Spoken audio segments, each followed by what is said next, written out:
I was 11 when my older brother Daniel died. The lake behind our house swallowed him whole on a cold October evening. They never found his body. Mom said he probably got tangled in something deep below, that the currents carried him far away. But I knew better, because every night since he drowned, he comes back. The first time I saw him, I thought it was a dream.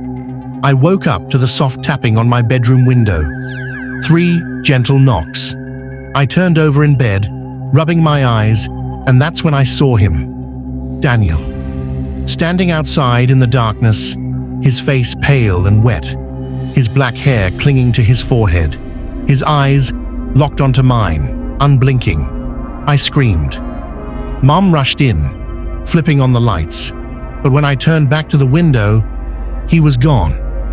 She said it was just grief, that I was imagining things. But the next night, at exactly 3 a.m., it happened again. 3 knocks. I didn't scream this time. I just lay there, frozen, staring at the thing that used to be my brother. He didn't move, didn't speak, just stood there, dripping wet, staring at me with hollow eyes. And then he smiled, a slow, unnatural curl of his lips. And I knew, deep in my bones, that this wasn't Daniel anymore. For weeks, it happened every night. I tried closing the blinds, locking the windows, hiding under the covers. Nothing stopped him. I stopped telling Mom.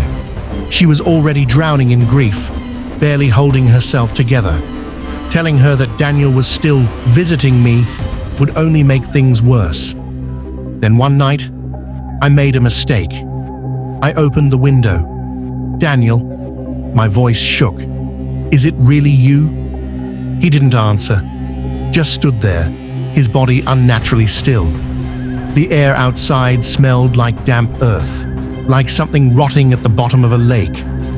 Come closer, he whispered. His voice was wrong, garbled, hollow, like water filled his throat. I took a step back. You're not my brother. The thing outside my window twitched.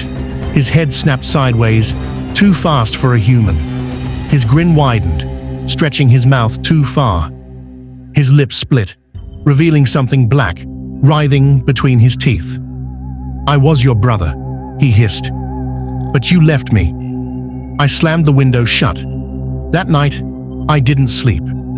I sat in bed, clutching my blanket, watching the window until the sun rose. But Daniel never left. He stood there, staring, all night long. And then, he started knocking on the front door. Mum heard it. She thought it was a stray animal. She even went downstairs to check. I begged her not to open it, but she didn't listen. I heard the door creak. Mum's confused voice. Daniel, a wet, slithering sound, a gasp, and then silence.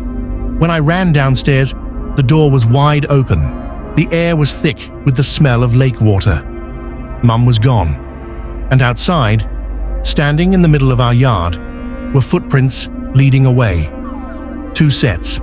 I never saw my mother again. Now, years later, I still wake up at 3 a.m. I still hear the knocks. And sometimes, when I'm too tired to resist, I almost open the door, because the thing that looks like Daniel still whispers my name.